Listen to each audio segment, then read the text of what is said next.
Heather McDonald has got the juiciest scoop. When you're on the road, when you're on the go, Juicy Scoop is the show to know. She talks Hollywood tales, her real life Mr. Segment serial data and serial sister. You'll be addicted and addicted fast to the #1 tabloid real life podcast. Listen in, listen up. Whoop whoop. Heather McDonald, Juicy Scoop. Hello and welcome to Juicy Scoop. I have a great show for you today, some hot topics, a great interview with Sai, one of the newest Real Housewives of New York, and she dispels some really juicy rumors about herself, which I find quite interesting. But right now, I need to share with you the latest information I've got about my own life that I know that you want to hear. So there is new information that has come to me about the earrings. To catch you up to date, just remind you, last Thursday on my regular Juicy Scoop show, I went through the saga of these earrings that were lent to me by my very good friend at the time, Krista Lamas, on January 23rd of 2023. I never returned them. She never asked for them.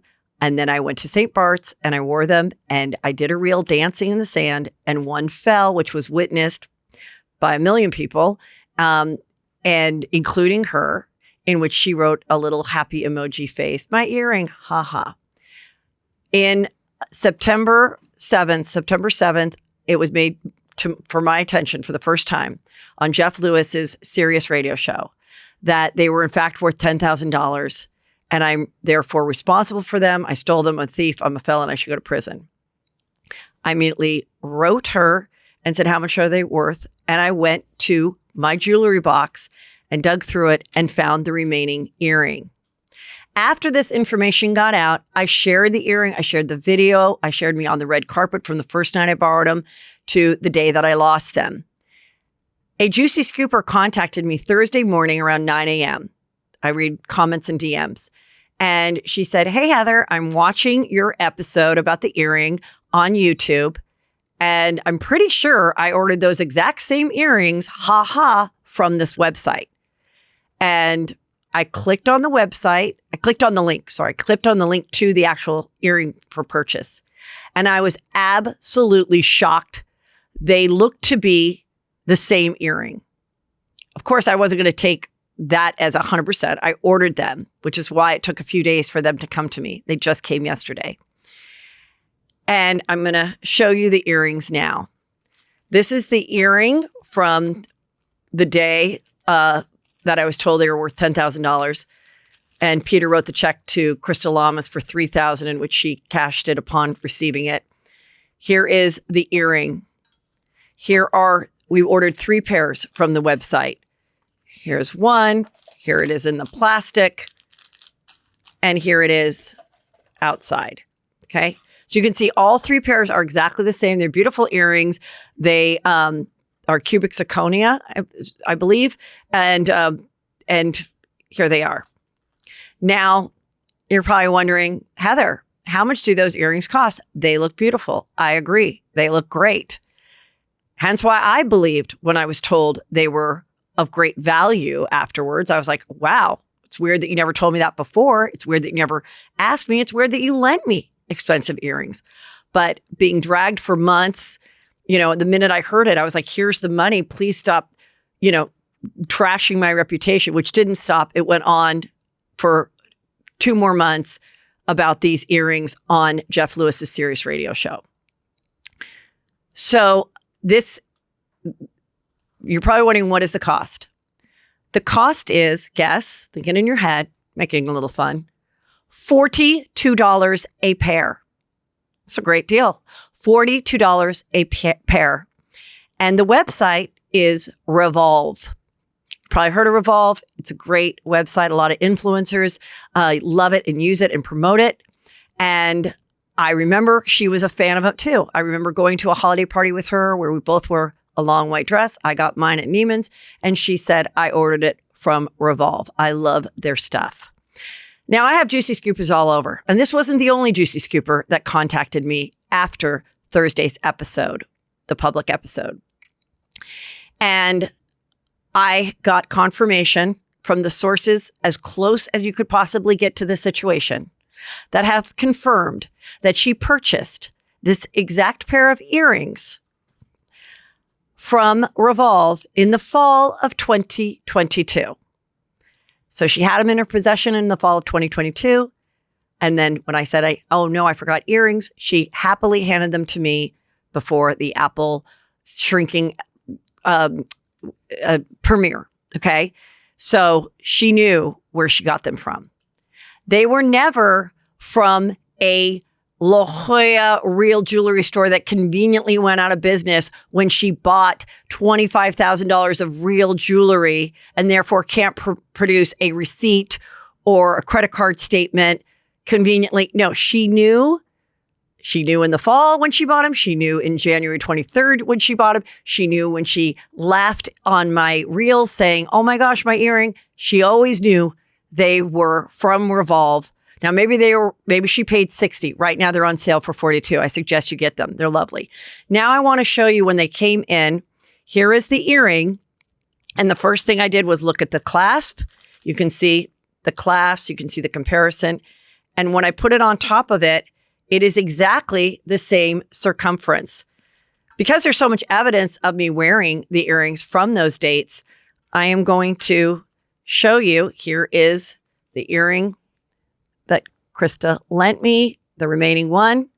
And you can see where it hits my jaw.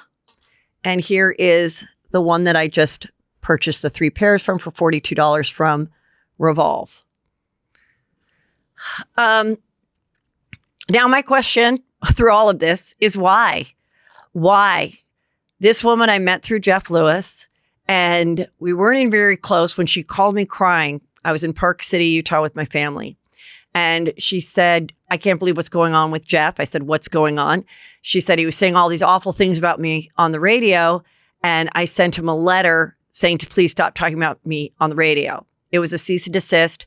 He read that letter on the radio. And then he said, I'm done with Krista Lamas. You can be friends with her, Heather, but I'm done.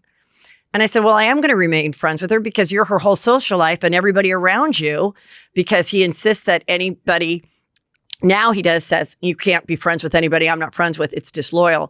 So those people, whether he said it or not, chose to not associate with Krista at that time.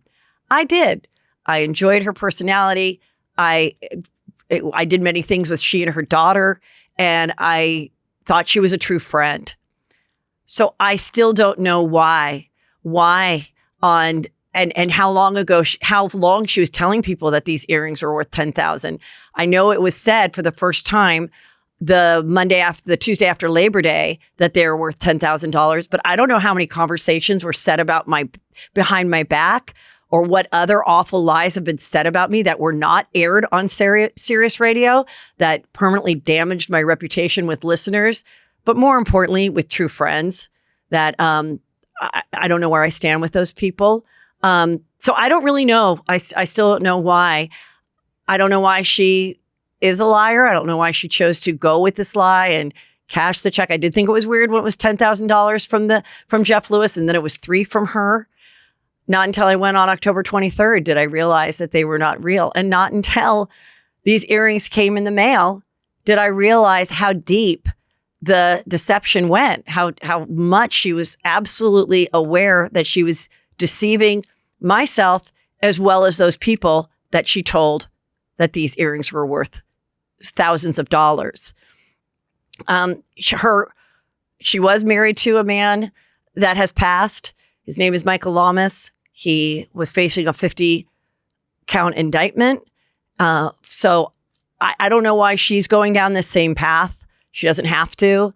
I think that she should get away from this type of deception and cons that I've been a victim of. I would have never thought I would be a victim of this. I would have never thought that someone that I brought into my home on my boat and went on vacation with would ever set out to hurt me this much with these lies. And I don't know how deep the damage has even gone with relationships. So I want to make an open apology to the friends that I have lost in the last couple months that are in association with Krista Lamas, that have heard this lie, along with who knows how many others, who are no longer in my life. I I want to apologize. I'm very sad about the loss of friendships and business relationships I have because of this. But I want you guys to know what I know, which is the truth. And I think anyone in my position, given this information and what I've been through, would certainly defend themselves as I'm doing now once the evidence has been proven, which it has.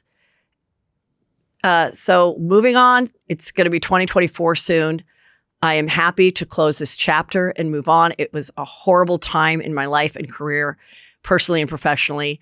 But I do want you guys, since you've been with me along this pattern, this journey, to know the truth and how deep the deception went and how much damage it had caused.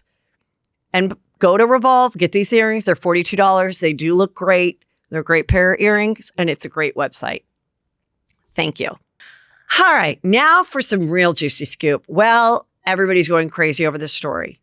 There is a YouTuber reporter. She has a huge platform named Tasha K. She just released an interview that she did with this man who is the former personal assistant for many years to Will Smith. And he is telling everything on this episode. But the clip that I'm seeing that's going viral that I watched is really quite shocking. In it, he is telling Tasha K. He's saying, when I was working for Will Smith, we were on a movie set and, they're like, where is the talent? And it was kind of his job to kind of wrangle the talent. And he also worked for Duane Martin, who was also, I believe, on this movie set. And he couldn't find Will, and he was looking for Duane or something. But according to him, allegedly, he said he walked into the trailer on set to witness Duane Martin had this very graphic Will Smith over a couch and was having anal sex with him. So, wow. And the way he says it is shocking. And I mean, then he goes on to, in another part of the interview that's talking about his relationship with Jada, where he's like, well, if you're used to having a baby arm for a penis that you get with a guy, then when you've got, something much smaller, a pinky or something, meaning Will, then maybe that was the issue. I mean, he is just going off and saying really shocking and unflattering things about Will Smith. So this is out there. He's saying it, and they have responded. Jada Pinkett was stopped coming out of iHeart, and she said, we are suing. And Will, I think his people are denying it. Duane Martin is not responding. And I mean, there is no video of this happening, this relationship going this way. However, there have been rumors for many years about the relationship between these two actors for many years. He was married to Tisha Campbell for a long time. I believe they got divorced in 2020. They have a couple kids. And now people are going to her Instagram page and writing comments under her latest post. I mean, I don't know what's going to happen, but people can say lies, as you know, and then people talk about it. So that's pretty interesting. Meanwhile, in the Real Housewives world, Kyle did an interview with her producer where she said this on Watch What Happens Live too. This is Kyle Richards of Real Housewives of Beverly Hills. She's like, the most hurtful thing is that people think that Mauricio and my separation is done for storyline and for ratings and to get people interested in the show. And I would never put my children through a fake separation. I believe that. I don't think it's a fake separation. I think it's a real separation, like I said on the show. But because their job is to expose their life, they really can't live a marriage where they can step out for a while, whether it's sabbatical or whether it's a little open. They don't have that luxury because their life is so public on reality shows. And if they do want to pursue other romances at this time while they're separated or possibly going through a divorce, they can't hide it. So I think they're doing the right thing by sharing it, but I do think it's real. He was seen holding hands with his dancing partner, but now he was seen in Austin at their Soho house with a mystery blonde, and they seemed flirty. Doesn't mean that she wasn't a friend. I'm sure he's got an agency in Austin. Doesn't mean it's done with Dancing with Stars. Doesn't mean the Dancing with Stars girl ever happened. But I did think that was interesting. And the comments under Kyle's interview were interesting, where someone's like, yeah, you won't do this for storyline, but you've had this issue with your sister. You've, had Brandi Glanville come over and say these things about her sexual relationship with Denise Richards at your house. We feel that was a setup. We felt you set up Lisa Vanderpump. Are they bringing up all these things? You threw Camille under the bus. All the things she's done in like the 13 years of being on the show, which those are all great points. But that was also what was going on in her life. So I believe this separation and this openness for them to date other people is real. And like I said previously, I still think they might get back together. But I thought that was juicy. And of course, that show is airing now and it's doing amazing. All right, you guys, now for my really juicy interview. I loved meeting Sai. She's one of the new Real Housewives of New York. We get into everything. And even if you don't watch these shows, I find this interview really interesting about her life, rumors on the internet, suddenly becoming a public person. And I find that part always the most fascinating when I interview a Real Housewife for the first time. And of course, remember to go to heathermcdonald.net, where every Friday you'll get a Patreon episode about my most intimate thoughts, what's going on, my thoughts about the different shows. That'll drop on Friday. As always, I hope you're part of that community. And that's at heathermcdonald.net, along with all of my merch. So enjoy. I've got one of the new Real Housewives of New York, Sai De Silva. Welcome to Juicy Scoop, girl. Hi, I'm so excited to get juicy with you. I'm so excited to get to know the real you and get some fresh perspective and maybe some perspectives that were not corrected. I would love that. First of all, you were just saying, that you stay at your friend's house in North Hollywood. And she's been an old good friend. Yeah. And I kind of love that because I wonder, how is it like a real best friend that you talk to on the phone all the time? What was their reaction when you were like, I'm being approached by the Real Housewives, and how did the approaching come? Tell us all about that. Yeah, so they slid in my DMs.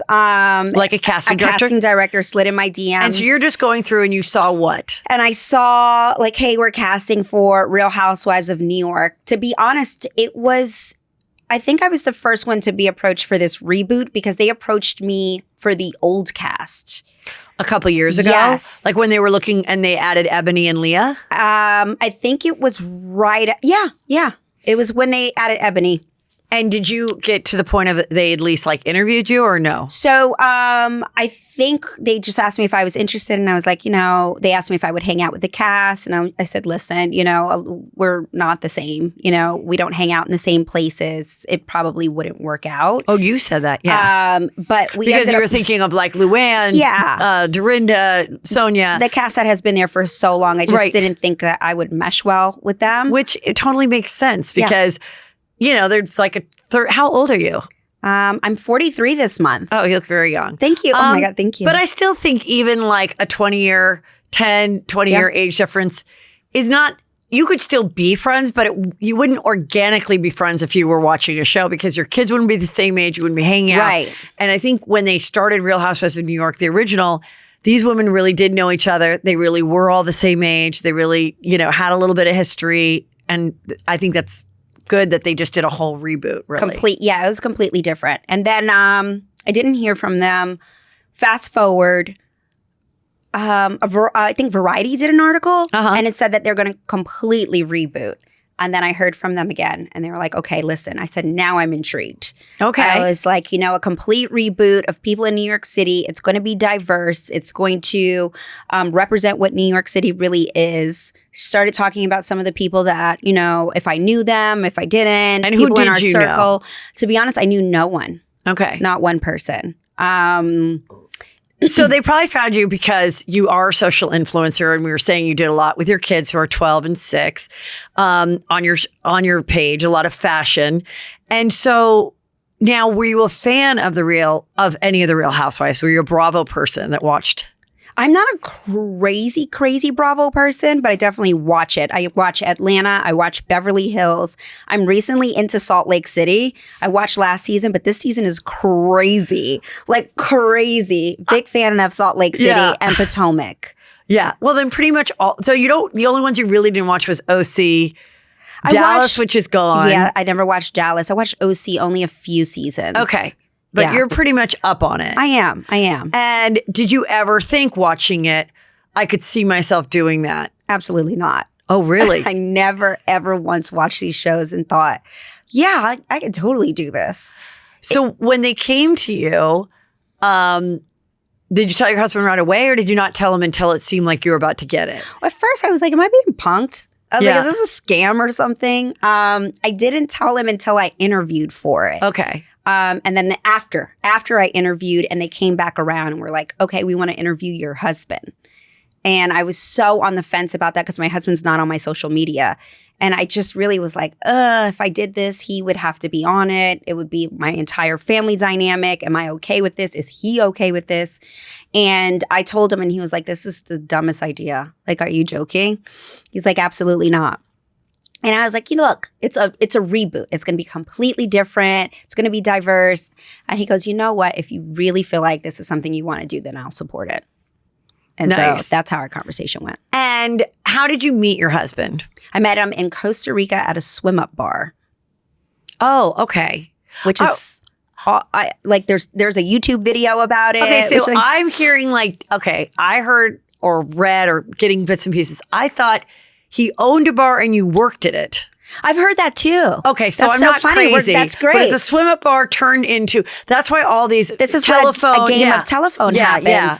So apparently I heard that I met my husband and he was my boss and he owned a bar. Yes. But when I met my husband, he lived in Canada. My husband actually did not move to New York City until my son was born, our son was born, which was our second child. So my first daughter was born 2011. How old is she? 2011. I lived in Canada for about a year and a half then. So you met him at a swim-up bar. Yeah. We dated for 2 years. And he was divorced. 6 years divorced. No, okay. So when you see the rumor, I don't care to answer these kinds of rumors because I'm like, the investigation is so bad that I'm like, go for it. I mean, this is so off what the rumor is that was going around that I read online. I don't know how it got started. But who made it up, for one, and for two, it was like, ask Sai about, how she worked at, and I was like, when was he a restaurateur? Like, I was like, when did he own a bar? But how could he have owned a bar here when he didn't have citizenship in New York City? He's Canadian. I wonder if it doesn't, the math is not mathing. It's like boy math that does not make sense. This is actually the first time I addressed it because I refused to address it because I thought it was so ridiculous. Like, just if you're going to research all the papers, research the divorce, research everything, do your math. Wow. It's all false. It's all made up. Listen, I'm honest. I'm very transparent at the end of the day. It was the biggest snowball I've ever seen. And I actually was quite funny. So you've been together how many years? We've been together for 14 years. And you got married how long ago? We got married 6 years ago when my son was born. Oh, so you had your daughter and then you guys got married? Yeah, I had my daughter and my son. We got married when my son was 3 months. Oh, okay, great. Yeah. Okay, that's so, and your husband had a business in which he sold it, yes. Right? So does he do any other things? Yeah, he takes care of our kids. Okay, so that served him with a life to not have to really pursue anything else if he didn't want to. No, he's just really happy to be with the kids. Okay, wow. Well, this is like. Well, I mean, it's I'm the really first glad, time I cleared it up. Thanks for the question. Yeah, because I'm just like, and. Of course, we know as experienced viewers of it that this is small tidbits of hours and hours and hours of things that you film. And a lot of people are like, they didn't see me with my kids. You didn't see me do my charity work. You didn't see, right. You only highlighted this one time that my husband rolled his eyes at me or whatever, like throughout the history of the Housewives.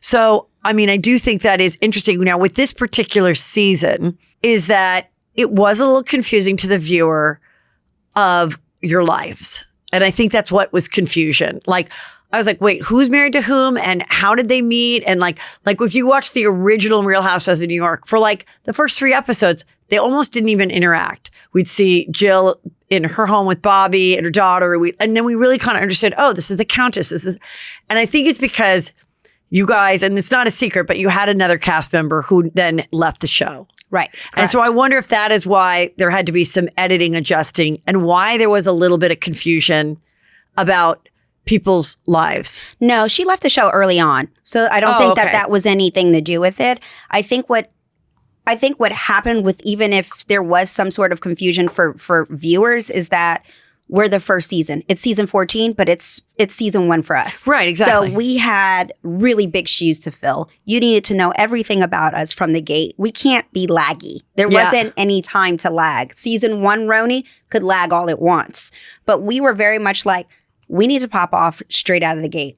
This is us. This is who we are. Watch us get to know each other. This is our dynamic. We didn't have time to really just kind of cruise it. So I think they were just kind of being like, look, here are 6 dynamic girls. These are their lives. Get to know us. Ready, set, go. Got it. And then it starts off and, I loved the fashion. I love seeing your place. I love New York as a backdrop. I love Sex and the City. There's some housewives cities that are not real fun as to look at architectural wise, right. And so you're really just focusing on the girls, but it's nice when you get both. And I think Beverly Hills and New York have that. Right. You know what I mean? It's like a 7th character or whatever. And this photo that we have of you guys, you were saying that you really went on this rooftop and took this photo, which I love. It's funny because you look at it and it almost kind of looks fake.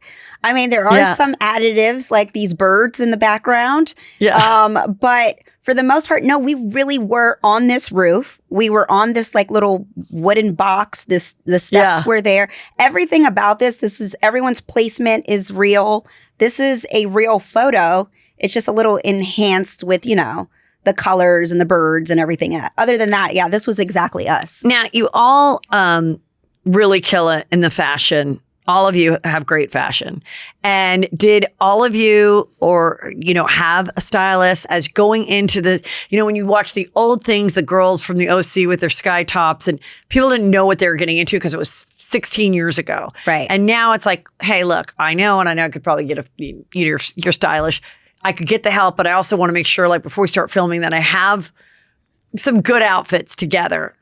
How was it getting dressed for every time you're filming and thinking about it? I think that'd be hard. It was a lot. It was very intense. I mean, I usually dress myself because of what I've been doing for so long, but I actually did end up hiring a stylist because I was still working as an influencer full time. So for me to have to call my clients, do polls, borrow clothes, do all the things, it got very overwhelming for me. So I said, you know what? If I can allocate some money for just the stylist and that's all they do, I don't have to think about that aspect of it. So for me, it made sense. And I also create content for a living. Right. That I kill 2 birds with 1 stone by also creating content with the clothes that he gets me. Mm-hmm. So that made sense.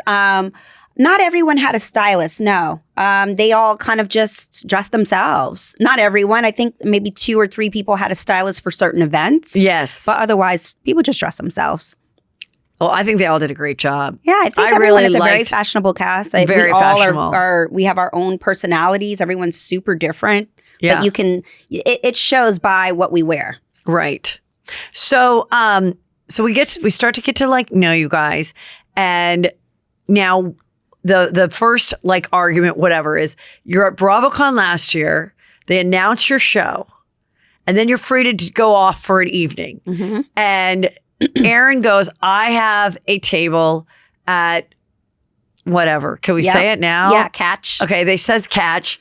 And now, were you really just not feeling the restaurant, or did you just already have a reservation, someone else better, and you just felt like going there? What happened of going to Cipriani's over Catch? No, actually, it was a group chat. So it was a group chat. It was like, I'm going to Catch.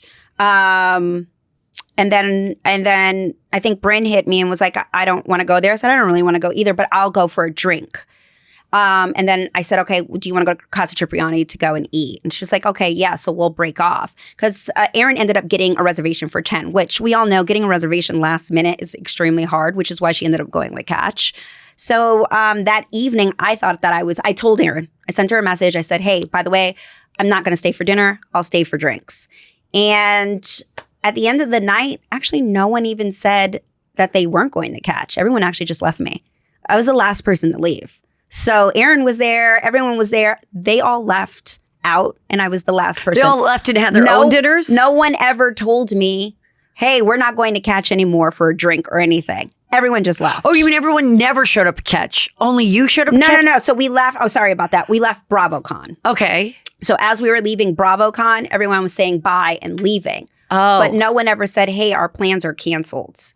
Oh. But still, I had every intention of going to dinner later on that night with Bryn, but I was going to go to Catch to have a drink. So catch never happened. Not for me. I think it happened for Aaron and maybe Jessel. Oh, But it and never- then they saw the post. Yeah. And then they saw that we were at Cipriani. And then you start filming and it gets brought up. Yeah. Okay, got it. And then the cheese platter was that she said, you said, are you having dinner? And she goes, no, I'm just having like a cheese platter. No, that whole thing was misconstrued. Okay, what was that? That whole thing was ridiculous. So we decided to get together. Me, Jessel, Uba, Aaron. Aaron decided to do a little something at her house. She was like, we're going to do drinks. And I called her. It was in the evening. It was around 8 o'clock. And I called her and I was like, so should we order food? Or what are we doing for dinner? And she was like, no, I'm just going to have drinks. I said, cool. So I made sure to eat beforehand. Came over, brought her a bottle of champagne. She had a cheese plate. Loved the cheese. I was like, oh my God, I love this cheese. I think it was like Drunken Goat or something. Yeah. And she goes, oh my God, me too. I got it from Farmer's Market. Cool. Had the best time ever. We all had a great time. We drank, except for Uba because she doesn't drink.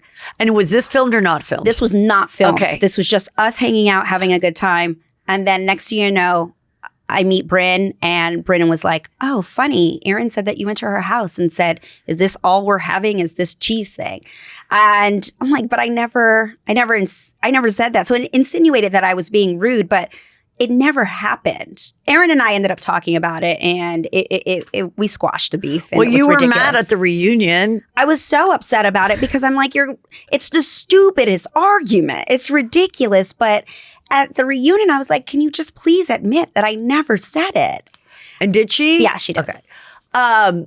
Well, I am someone that gets very hungry as Okay, well. great. And like, I'm excited. Like tonight I'm going to like a wine pairing thing. Oh. And so I like plan for it. Like I had a small Trader Joe's salad at 12 and that's it. Like I'm showing up at that thing at 5:30 freaking hungry. I like to be hungry. Is good. I don't understand. I mean, people that are no longer hungry because they're on Ozempic, I think it's kind of sad. You're missing out. You're missing out. Food like, is it brings so much joy. It's like it's so much joy. It did not bother me that you would ask about food to me. Like one thing I do is, and I've said it and my friends know, and I try to be more sensitive that people that don't enjoy this, but I believe I'm one of the world's best orderers. Okay. I think it's an art. I think it could be a great competition show, okay? Where you go to a restaurant and now my friends know, just let Heather do it, you know? And I'm very conscious of this person doesn't eat meat. This one's a vegetarian. And I look at the menu and I decide how many apps, a variety of them, how many different meals, a fish, a chicken, who wants the Brins, you know? And I love this. The goal is everyone's satisfied and there's no leftovers. We didn't over order. Everyone this is loved like it. ideal. And most people love to just buy sister stuff. But once in a while, I'll know that someone's like, no, I want my own salmon. And I'm like, okay, that's do fine. your So I thing. do ask now if I can have it. I'd like, and it is my selfish way of being able to try everything on the menu. No, I love it. Because I I would just love want for a someone bite. to do that for me. Usually when I Yes. go out with my husband, he's like, just order for me. And sometimes I'm like, please just order for me. Yeah, but I mean, I'm know, used to I get doing all that, but excited. I don't do it as well as you do. That's Yeah. amazing. First of all, I'm salivating and I'm like, I just had a sandwich. But there So- are people too that do need to eat like every few hours. That is It me. is their thing. And it I was with my son this weekend and it's like a completely different, I mean, he's 6'4". Like, I'm like, you're being such a dick. We need to get food now. And my sister was with me and I'm like, if I don't get Drake It's so like true. a burger or something, and then it's like completely a delight 10 minutes it's later. like your blood sugar dips, your personality is gone. Like you're just like a totally hangry bitch. Like it totally changed when you're hungry and you're not eating. So yes. sorry, it was my thing. And again, I apologize for all the things that I said when I was hangry. That is fine. Now, the other thing is we get to know everyone's childhood. Yeah. Which everyone had a pretty interesting childhood. And I think that is important to get to know the people. But I did feel it was portrayed in a way that it was a little bit of a competition of like who had the shittier, sadder childhood. And it felt like that a little bit. And so there was that. But then I also want to say this other thing that I notice about shows, and I'm conscious too of this, and I think it's from watching Housewives and stuff, is the don't make it about yourself. Right. Instead, and there's two ways to look at it. If you say, like, I remember old Real Housewives, Brandi Glanville on Beverly Hills, there was a girl with beautiful hair. What was her name? Joan, what was her name? She was she was Puerto Rican. She had long, gorgeous hair. Joyce. Yes, I remember her. So she was the first Puerto Rican. Yes. Yes, and Brandi didn't really love her, but anyway, Brandi had a horrible night where she was away from her kids filming, and they found out like the little dog had died or something. Oh gosh. And so she's crying, and Joyce is being very nice, and she was like, "Oh my gosh, I know how you feel. You know, we lost a dog last year," and she just goes, "Joyce, it's not about you." And I remember watching that and being like, I don't know, like it's a really hard thing to do. Trying to connect. You can try to connect. And so you had shared about your childhood and that your mom suffered from alcoholism. Yeah. And at one point, Jessel says, my uncle also was an alcoholic. And I get it. It's not the same as a mom. But a lot of people had stuff to say about your reaction of being like, I don't care. You're acting real bitchy. You're like, I don't care. Actually, I don't really care. Like, it's not, I didn't say I didn't care about her uncle. Right. I think that this is like what's going on. Yes. She brought me to lunch to ask me if we're good. Right. And I was like, it's not, I didn't care about her. I didn't care about, we didn't need to go to lunch at this moment. Okay. You could have just called me or like, but aren't you also going to lunch because you have a good scene then? I didn't really want to go to the lunch. Okay, because you weren't feeling the vibe at the time? I was working. I was already stressed out. There was a lot going on. Okay. At the time, me and Jessel just really didn't click. Okay. And that's okay. Not everybody is going to click. And or click right away. Or click like right next away. Season you could click. Look, at the end of the day, I didn't know Jessel. I just got to know her through filming. So let's just be honest. And I didn't know her. We started knowing each other. There are things about her that drove me crazy. I'm sure there are things about me that drove her crazy at the end of the day. So this lunch was just too much for me. Right. And it wasn't because when I heard about her uncle, I felt terrible. I wasn't saying I didn't care because of her uncle. I just didn't care to be in this moment with her. And she didn't have to explain to herself to me is what I was saying. Like, I don't care. You don't have to explain yourself to me. In this day and age, there's this weird thing that I never heard until 2020, which is almost like almost like a flex to say I didn't have it good. Like really, like it's this big thing that's happening where it's like, no, let me remind you, like I'm self-made. No, I didn't have it that well, and I've even joked about the fact I had a very nice childhood. Lived in a nice house. But am I going to go, but we only had one? Like, I just was like, no, like I never wanted for anything. I always felt lucky. I didn't even know people had other houses until I got to college. I didn't even know what a trust fund was until after college. But I never needed anything. But now I feel like there's this thing now with I never heard the expression generational wealth until 2 years ago. And now people trying to be like, you have generational wealth, but I don't. And I feel like that was a big conversation. And I wonder if she was trying to set the record straight of being like, look, I've had some really great things in my life, but I've also had some things that I suffered with. And I want to make sure everyone knows that I didn't have this charmed life, because people with charmed life are like not popular right now. Like it's seen as like... I really don't know what it is. I don't know if it's like the Nepo baby thing. Right, exactly. Right, no one wants to be the Nepo baby. Or if they are a Nepo baby, they have to go, yeah, I'm a Nepo baby, but I'm not pursuing acting. I'm being a chef. You're like, it's fine. Like, look, my kids are going to have it easier than I did because my parents weren't in entertainment. I'm also not Steven Spielberg, but there's things they can do for me. I can introduce them to people. Like there is that they're going to have an easier situation. It was, watching back, it was all just a mess. But I think that's what was I kind of thought it was interesting because I thought it was more of a reflection of the time and everyone has a story. Everyone has an interesting, juicy childhood story. And even if you had the most perfect thing and your parents loved you and they loved each other and they're still married, then you're like, well, I'm fucked up with relationships because I had this ridiculous relationship I could never live up to. Like, even if your parents do it right, people are going to be like, well, this was an unrealistic love. Right. That the two of you had forever and you never fought. And now I don't know how to fight with my spouse. It's going to be scrutiny no matter what you do. People are going to judge you no matter what you say, what you do. And now being in this whole Bravo universe, I can do no wrong. If I am yelling, she's angry, she's rude, she's mean, and everyone loses the message, even if the message is right. If I'm nice and I'm crying, oh, she's backpedaling, give me a break. Now you want to say sorry. It's not good enough. So it's literally, I could do absolutely no right, and I'm okay with it. I'm just like, I've got to walk away and just own my truth, and it is what it is.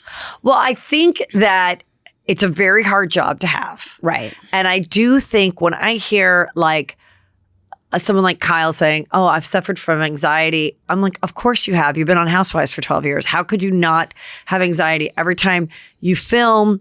And now, do you drink? I do. Okay. So but even if you just have a few drinks and you have maybe a moment and you leave and you're fine and you're feeling coherent, then I can imagine that you wake up like some of us do, go to the bathroom, pee, and you're like, what happened? Oh shit, did I say something I regret?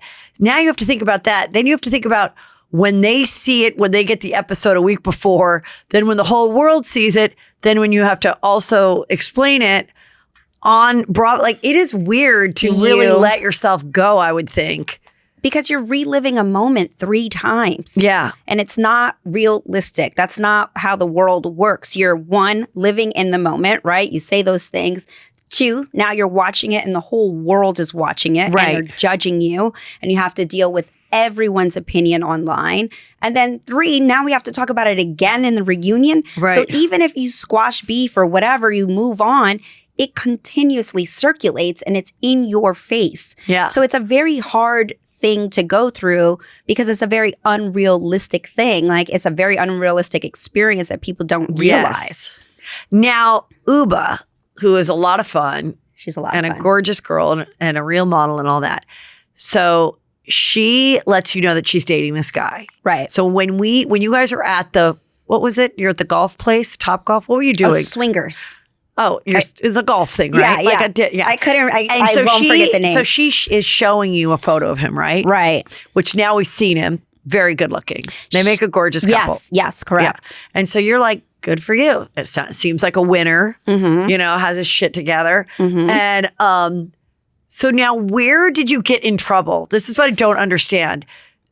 How did you fuck up and then got mad at you? I got in trouble off camera. I spilled the beans off camera. Well, who? Okay, wait. Let me break this down. Now that we know who he is, now we've seen a photo of him. Now we know who he is. I'm still going to call him Mr. He's a Connecticut. good-looking, German...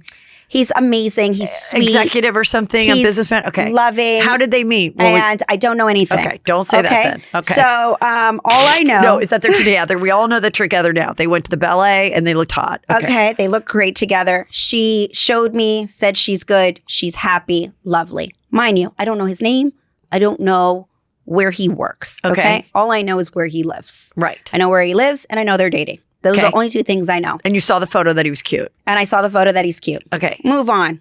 I'm in the Halloween store with Aaron. Aaron drops a bomb on me about my husband insulting Uba. So immediately. In which he said, which I loved this moment because I think a lot of people do this and it is well intended. Right. It is. Right. They think it's a compliment, but it is one of those things that especially now with younger women, it's a really rude thing to say. It is. Because a lot of women and men will never get married. Yeah. And it's and they don't have to. And position to be in. And I had friends that were single and still are. You know, like I just got together with my sorority sisters for the weekend. And of the 4 of us, well, there's 5, 1 was missing. Of the 5 of us, 2 are married to our first husbands past 20 years. 2 are divorced and 1, her second husband has passed. Okay. So she's, you know, and the other one has never been married. And I was like, that is actually a perfect demographic of the world. It's not every, you know what I mean? And we all get along and talk and console each other and give each other advice, even though we haven't lived the world life.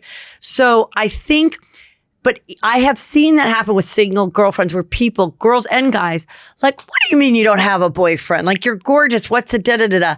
And I thought she was going to be like, what does it matter? Like, but she's like, I don't know, ask God, because she was, you know, being funny.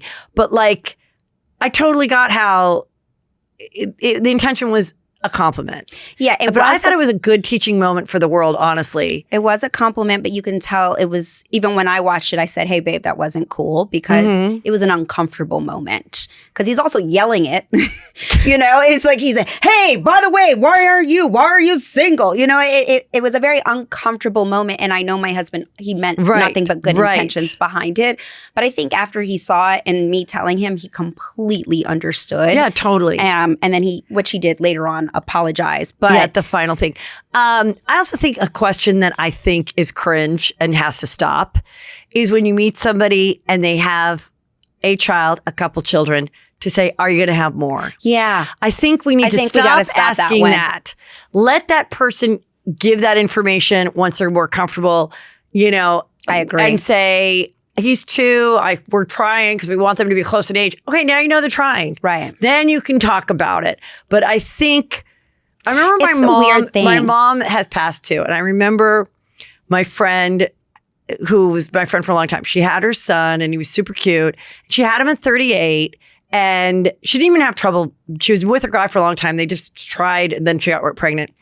But I already knew that's like an inappropriate question. And my mom was just like, what do you mean you don't know if you're going to have more? Why wouldn't you have more? And it's and an I was old like, school Mom, mentality. I'm like, only children have it fucking made. Trust me. Like, I was just like, stop it, Mom. Like, I was like, Mom, you know, and she just thinks that she's like, he's so adorable. Right. Why wouldn't you make more? Like, and it's offensive. Yeah. Yeah, you definitely can't say or do things like that anymore. But I think that's also a very old school mentality. And when you grow up like that, it's just, you don't mean anything. No, you don't mean You're not anything, trying to be malicious. But that's growing up and seeing like, that just puts someone in a weird, and I remember even with couples that chose not to have kids.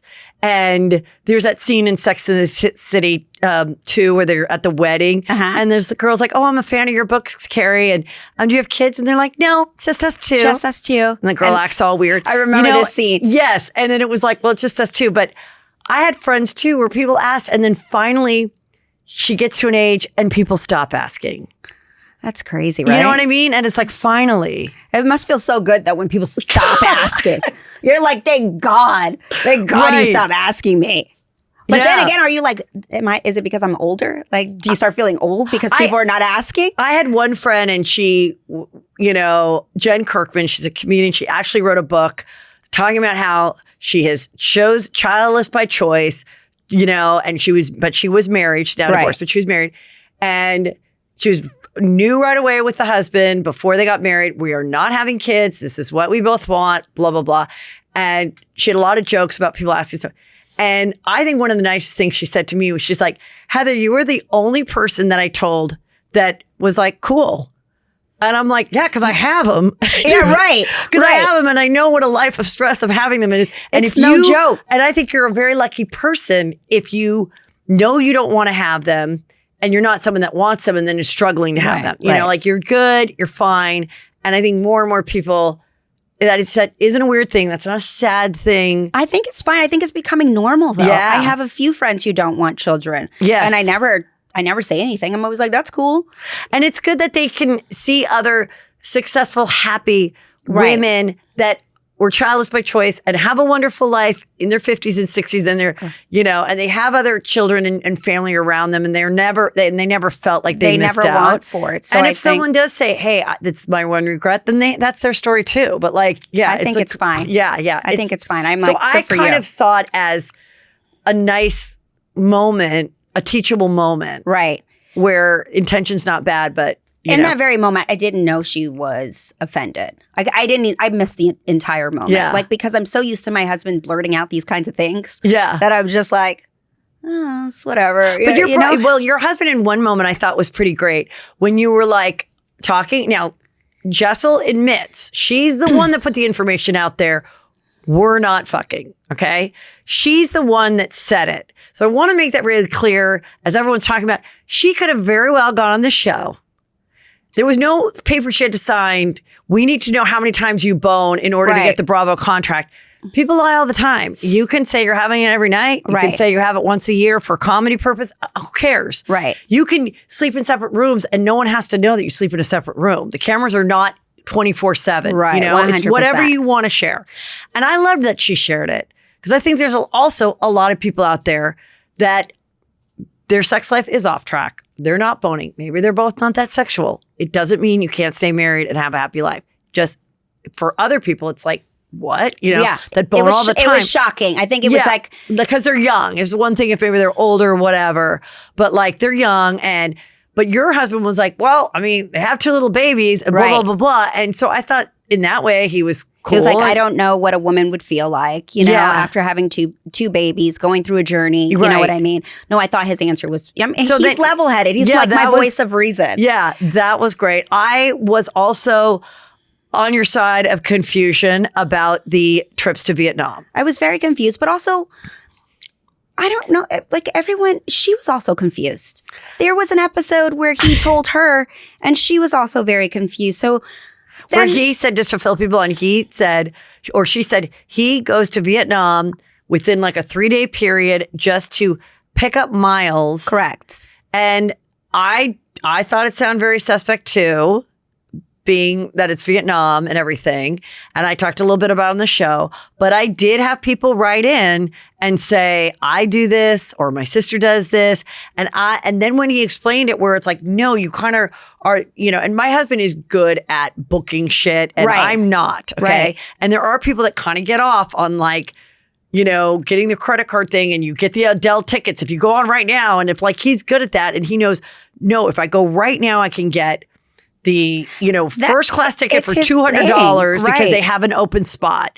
And listen, you know, when my kids were little, I would still go on the road and do stuff. And I loved being alone in a hotel room. It feels good. I love it. Does feel good. I get it. Sleep when your kids are little, like grabby little. Right.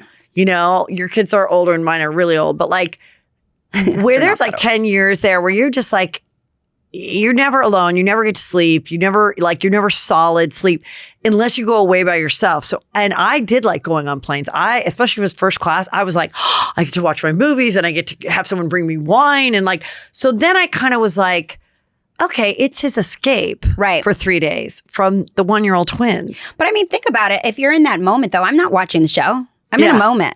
Like I'm just living a moment. And you're asking a question. My girlfriend tells me she's not having sex. I'm shocked. It's been 2 years. I'm like, wow. And then next thing you know, my girlfriend's telling me her husband's going to Vietnam for 3 days. And I'm like, huh, what? I'm confused. I didn't know about what do you mean about the miles? Like, why? I don't follow points guy. Like, I don't know. It's just, you're just having a conversation with your friend. And then, you know what? Yes, I'm going to tell everybody else in the group too. Because friends talk and you're like, hey, by the way, Erin, did you know so-and-so went to Vietnam?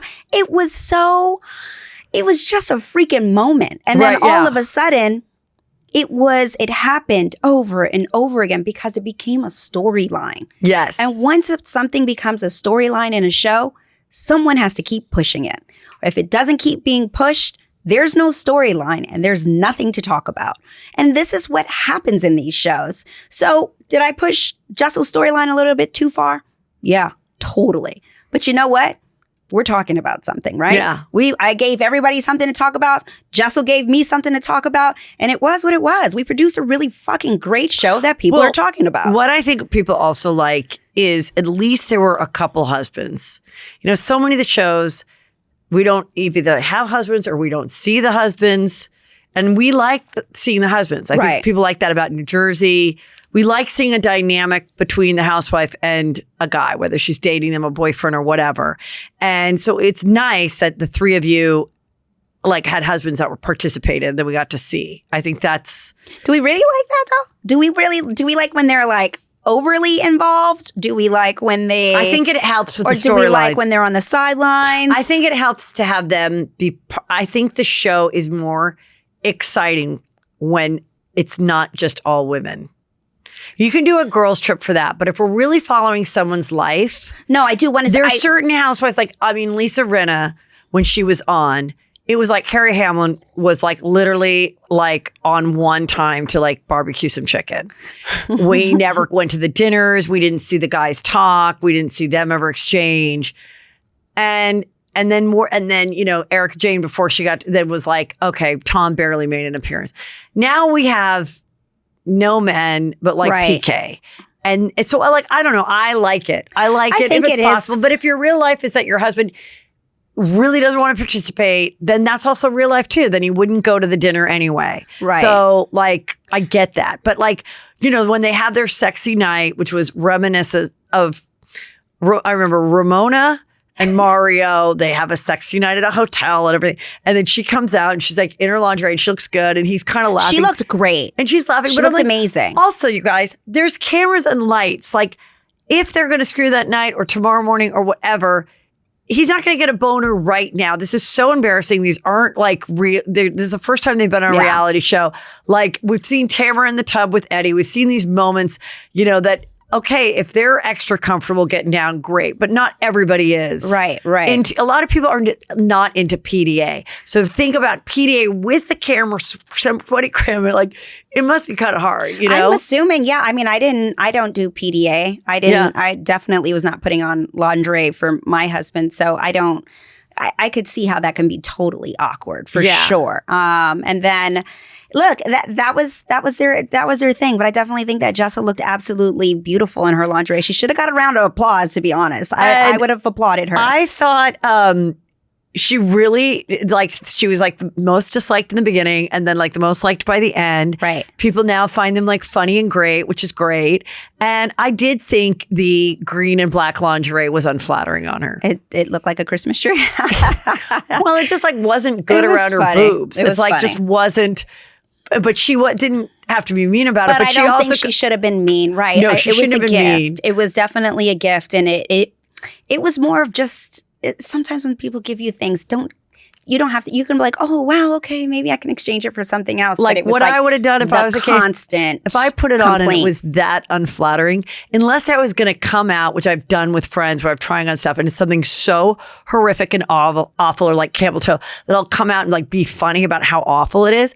But if it really was awful and it was really unflattering, what you should have done is been like, I'm not wearing it. Thank you. Yeah. It was not my thing, but I appreciate it. Right. But like, but you who live knows? and you learn. You look back. Right, you have cameras. She didn't even realize she was saying those things until she Right. watched it back. So again, like we're all really real in these moments. Yeah. We're living just normal ass moments. They just so happen to be recorded. So let's talk BravoCon a little bit. Yes. So before you came, I was like, so now Jenna Lyons did not come. No.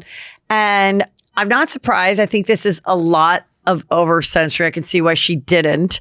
I think Bravo treats everybody how they want to treat them. It is not a factory. Right. So it's like if someone is like, I don't, but they're still valuable, they were not going to care. But I think if someone is like, I really would not like to come and they can convince you to, then they do. Right. So I thought maybe her not coming might be a sign that she's not coming back, but I hope she comes back. Now, how did you like it? I mean, how is it feeling like a rock star for the first time? Surreal. It was so crazy. It was the craziest experience I've ever had. Because I'm someone who, I take the train in New York City every day. Like, no one cares. Everyone's like, just move over, so I could get on the train. Do people recognize you in real life now? They do, but not on that level. Like, yes. BravoCon is a different level. And we were talking about a little bit earlier, but there's tons of people outside and everyone knows who you are and they're screaming your name. And when you're walking through the venue, people are screaming your name and want to take your photo. You go from zero to hero in like 2 seconds straight. And you're just in shock. I was anyway. I was not prepared for any of it at all.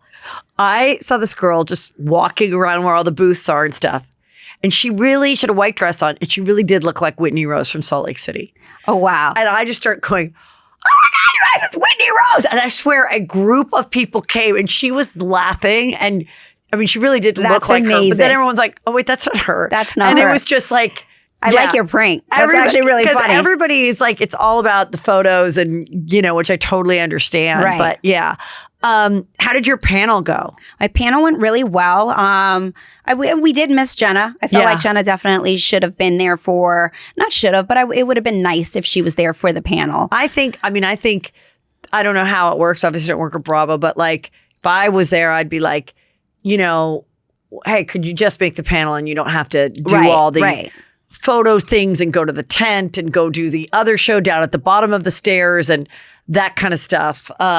It was great. Yeah. There were tons of people there.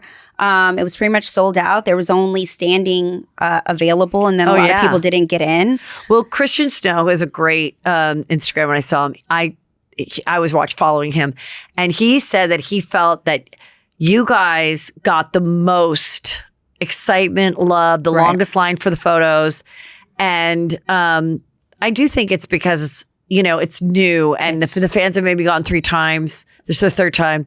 This is a brand new cast. You are the only new cast of anything. It's the first time it's ever happening, right? So it's and I've explained this to someone else before, but I'm like, yes, it is a season 14, but it's a season 1 for us. Yeah. And so we are something that for the first time in franchise history is a complete clean slate and starting over. And we have built-in fans already because of what everyone else has done prior. Because of all the OGs paved the way for us, we have those built-in fans that would make this show successful off the bat. Whereas if this was a brand new cast with a different name, we probably would be a little bit lower and have to climb up into a few more seasons. So it is a very unique experience. And I saw Brynn, and she was at something last night. Glamour magazine, something with Uba, and Aaron was there too. Really looked gorgeous. Yeah, they're beautiful. Like, oh my God, they were like doing correspondence stuff or whatever. So I mean, I think that's exciting too that you guys are getting all these extra opportunities and jobs, and and it's new. It's new. I think the girls are all super outgoing. They're really great girls. They all hustle. I love a hustler at the end of the day.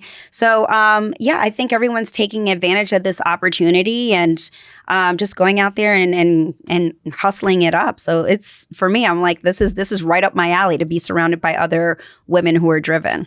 And so when do you guys start filming again? Well, we don't know that quite yet. Okay. Yeah, we're not there yet. All right. Mm-hmm. And what did you love most about the season, and what did you dislike the most? I really disliked living in the same moment over and over again 3 times. That for me it's just not normal to constantly relive a moment. What did I love? I think we had a lot of fun. There were lots of things that no one saw. Like we had this whole improv thing in Anguilla that was hysterical. Yeah. Like we had one dinner where me, Aaron, and Brynn, we were crying, laughing so hard we almost peed ourselves. Like we had some moments that were so funny that the audience didn't get to see, and I'm a little bummed by it. But at least we have those memories because we were there and we had a really good time. So I think, and also this experience is not like you're alone. You have 5 other people, right? Like, and that have experienced this too. And it's an experience that is unlike any other. Like even me telling my best friend, I'm like, you don't understand. Like, what did she think watching you? She was like, I don't understand why people think you're a bitch. She was like, am I biased? She goes, maybe I'm just used to you because I am a little bit brash, but I am very direct. But when she says things to me and I respond to her, she's never offended by it because she knows it's not what I mean. For example, the other day, she came with me to BravoCon. And I was like, I said, scoot back, I can't see. But the way I said, she was like, oh my gosh. If someone was listening to us. Like filming that. Yeah, they would think that you're such a bitch. Right. But you didn't mean it like that. You just meant, hey, scoot back, I can't see. Like, right, yeah. You know what I mean? And she's absolutely right. It's just my personality. It's just me. Right. So, I mean, there's that. But for the most part, it was a really, really great experience. Yeah. Reunion was tough. Reunion, I felt like, was the most difficult part. And I think it was just because I'm not someone who sits down to talk about my feelings and hash things out. Right. Like I'm not. Have you done much therapy? I've done 0 therapy. That was my first therapy session.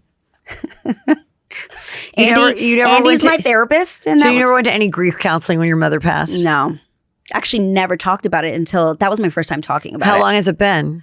It's been a year. Oh, it's so fresh. Well, that's another thing. When I had that lunch with Jessel, my mom had passed 5 months prior to that moment. So I think I was just like... Yeah, I mean, my parents have passed, and the first couple of years are really hard because sometimes it just hits you at different times and it affects you at different times that you can't, you know. It comes in waves. Yeah. Mm-hmm. Grief comes in waves, and then sometimes I think I put it to the back and I'm like, okay, you got to move on. And then to talk about it, and then now I'm talking about it constantly. I'm like, I've never talked about it before, really. I can't remember. Do you have siblings? I do have siblings. I have an older brother on my mother's side, and then I have a few brothers and sisters on my father's side. Oh, okay. Yeah. But you were the only... I'm the only one by my mom and dad. Oh, okay. And are you close to those siblings at all? Not really. So they wouldn't really be making an appearance? No. How do they feel about that, you being famous? Have you heard from them?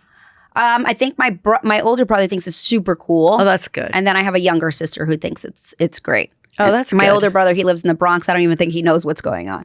Right. He's like probably is like he has no idea. Right. 0. And so, like, what do you like? Tell me what you have going on, because I know you also have a podcast. Tell us about that. Yes, I have a podcast. Came out maybe about 3 months ago with my best friend who lives here. It's called Harder Than We Thought. We talk about everything that is lifestyles in our 40s. We talk about not having kids in your 40s, you know, being successful, choosing a career over a family, what that looks like. My best friend is dating, and I think it's the funniest shit ever. Don't you love living vicariously? Love. I have literally been with friends where I was like, I had a girl open for me doing stand-up, and she was single and she was my age. And I go, will you turn it on? We're in Houston. I go, let me just see if I was single, what's out there. And it was fascinating because I never experienced that. It wasn't invented when I met my husband. So I'm like, oh my God. And then matching that, and then I swipe the wrong way, and she's screaming at me, and then like the conversations. Then she'll what see are you people talking that about? she already knows. Yeah, that are like recycling through, and like. It's crazy, like the whole dating scene, especially when you get older too, you know? It's just these honest, open conversations, witty banter. She's super witty. We kind of feed off of each other's energy. And we want to have these conversations where it makes it feel like you're sitting next to your own best friend. Yeah. And you're just listening in because you're agreeing. It's relatable.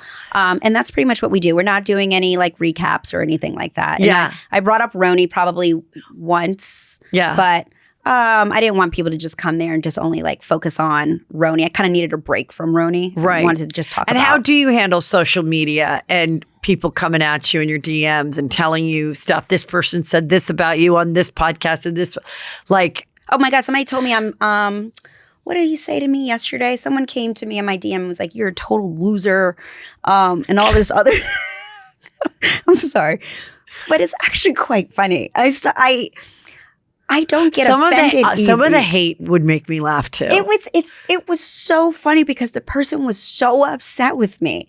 And I was like, but why are you so mad? I just could not. He kept coming with multiple messages. And then at the end was like, you coward, answer me. Because they so badly want this attention a response. And I don't know. It made me laugh so hard. I was like, this is hysterical. And it's actually quite disturbing. Have you blocked people? I have not blocked anyone. I've not blocked anyone. However, I have blocked people from commenting certain things on my page because I feel like what I do for a living is social media. This is my platform that I created. And this is my piece at the end of the day. I don't really give a shit about your opinion of me. I'm okay with being disliked if you dislike me, but you don't need to spread that on my page for everyone else to read because this is what I created. Like, this is my real estate at the end of the day. And people get very offended that they are not allowed to voice their opinions about me being a loser on my page. And I'm like, You go write it on Reddit. There's like tons of forums apparently about me on Reddit. So like, just go for it. Yes. Go continue with your rumors but my and thing everything that else. I can control, guess what? I'm not going to have you write this awful thing about me and my family. I'm not going, like, sorry that you got blocked. You're going to have to create another account with a ladybug face or something. They love to do that, like a 0 followers, and then they come on and they keep going on. So, but it is hard. It is hard to have the blinders on, and it is hard to not let it bother you, because I think there's times when you do feel like, oh my God, this episode aired and I'm getting it more now. And I mean, there should be like some people can handle it better than others, but I do almost think there should be like a little bit of a coach or something that's like, okay, because now the way it is now is not the way it was even 3 years ago. Why? Because of social? I think it's Or do you think people have gotten overly sensitive? Overly sensitive, but also it just, years ago they would have to do like a blog or whatever. It just wasn't this constant. And then people having the outlets of TikTok and Reels and Instagram and stories. Saturated. Let me tell you right now what I think. And then also the people might listen to, someone on another show and then report to you, she said this. And then you're like, fuck that bitch. And you're like, well, I don't have time to go back and listen to the podcast and make my own conclusion. And then you get Cliff Notes. Or God forbid, why don't I just call the girl and say, why did you say that or whatever?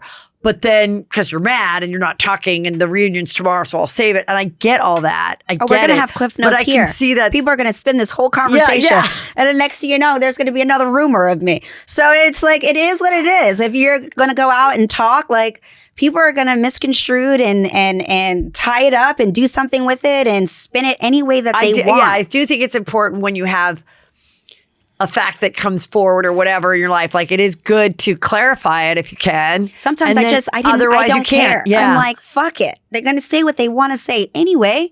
Yeah. I think they tend to get even more mad if I don't clarify. If they don't get an answer, they get upset. True. However, very good point. It goes away after a while. It does. Right, it does. But also, I think it made the rumors that are about me, people are super interested. All of a sudden, my engagement went through the roof. Ever since everybody thought I was this terrible, horrible human being, I just, like, my engagement went through the roof. I was like, let's go for it. Imagined you behind a bar. Absolutely and not. him coming around. Like, literally, I saw it in my head and I was like, I thought he sold his business. Why was he also running a bar? The boy math was crazy. I'm like, I met my husband 6 years after he got a divorce. 6. Wait, like, how did this happen? On a vacation. I met him in Costa Rica at a swim-up bar. A fucking swim-up bar. Like, I was at the bar, hungover. We're in a pool. He's behind the bar. He looked a mess. I wanted nothing to do with him. He's talking to my friend. I think he's actually trying to pick up my friend. And I walk over and I'm like, hey. He goes, hey. We've told this story a million times on social, by the way. There's actually a video that's 3 years old that's on YouTube if anybody wants to go dig that up. And I tell this story of how we met.